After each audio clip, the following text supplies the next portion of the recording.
For that, worth saying that just after 9 o'clock this morning, it's a regular thing we do a Saturday. You've probably seen it before. Professor Linda Bald and Dr. Chris Smith will be with us. A lot of people got quite a lot of questions, bearing in mind the changes coming in on Monday. And the Indian variant and the concerns about the rise there. If you have questions, that's what they're here for. They're to answer anything. You may think there's an obvious answer. There isn't really to much of this. You can email us at bbcbreakfast@bbc.co.uk, or you can tweet using the hashtag BBC Breakfast. Also should remind you as well, at 7:30 we'll talk to the Health Minister, Edward Arger, and put some questions to him as well about what exactly he sees happening in the coming weeks. Other news this morning, the US envoy has arrived in the Middle East to try and broker a ceasefire as violence continues. Palestinian officials say an Israeli airstrike has killed 7 people, including 4 children, in Gaza, while Palestinian militants have fired a barrage of rockets into Israel. Helena Wilkinson reports. When you're asleep, rather than... And there's a word here, I'm going to try and say this word, I've not seen before. As so many theories, it says at the end, that dreaming has a function. There is no evidence yet there is more than an epiphenomenon. Epiphenomenon? Epiphenomenon, which is a functionless byproduct of neural activity. What does epiphenomenon mean? It's a functionless byproduct of neural activity. What does that mean? Epiphenomenon. Yeah, but what does it mean? I don't know. I haven't seen the word before. I'm saying it now because I've not seen it before. You shouldn't say words you don't know the meaning. That's what I've just given. The meaning is it's a functionless byproduct of neural activity. I think it's very straightforward, isn't it? I had that dream the other day where it's not that odd a dream, where a tooth came out, and I'm sure there's a common reason for it. It's like an anxiety dream. What were the circumstances? Just the tooth came out, and I was really traumatised by it. And I pulled it out, and then I was looking at it, thinking, "Can I put it back in?" And then I dropped it on the floor, and then I woke up quite distressed that I had a big gap in my teeth. Do you know, some people find it really, really tiresome when people tell them their dreams. No, it's one of those things. Some people are really interested. Oh, I had a weird dream. Did you? What's that? And other people find it really, really tiresome. It's 6:15.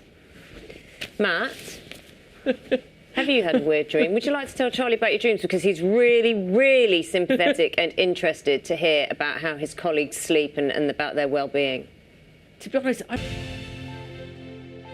Hello, this is Breakfast with Naga Munchetty and Charlie State. Good morning to you. Time now, it's just after 6:30. Thanks for joining us. Main stories. Boris Johnson has warned that plans to end lockdown restrictions in England on June 21st could be threatened by a rise in cases of the Indian COVID variant. Makes sense. Hold on, I'm afraid. It does, doesn't it? Well, but he said we're having April weather, we're in May, so... Doesn't make any sense. Makes sense, doesn't make any sense. I don't know. Which is it, Matt? Does it make sense or does it not make sense? You're the judge. It makes sense in my head, Charlie. That's all right then. That's where it's important. As long as you know, that's all that matters. 7:25 is the time. In some parts of the UK, waiting lists to see an NHS dentist are now more than 2 years long following the pandemic. It's a delay that one domestic abuse charity says is impacting women who are in pain after suffering violent attacks. There's a new scheme which is matching patients with dentists who are treating women for free. Fiona Lambden reports. Who's involved with that? Yeah, why not? And you had a party invitation. It's been a while. Yes, it's been a while. 8:53 is the time now. For 264 hours, 50 drummers from across the world will play non-stop to raise funds for mental health charities. It launches at 10 o'clock this morning. Among them will be famous names from Coldplay, Duran Duran.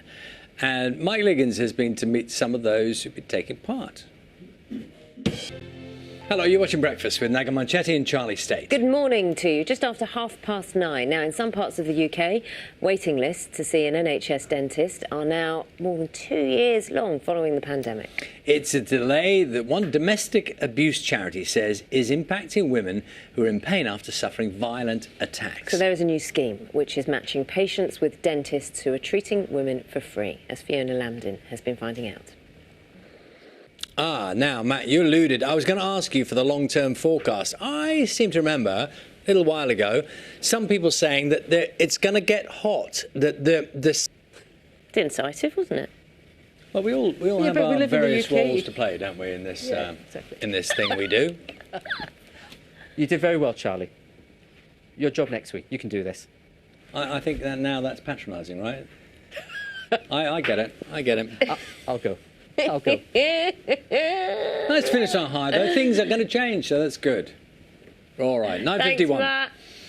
A multi-million-pound plan is underway along the River Severn to save some of our most endangered fish. It includes the construction of fish passes and partially removing weirs. However, one of the biggest jobs is being carried out by an army of citizen scientists. David Gregory Kumar has been finding out more. After delays due to the floods and coronavirus,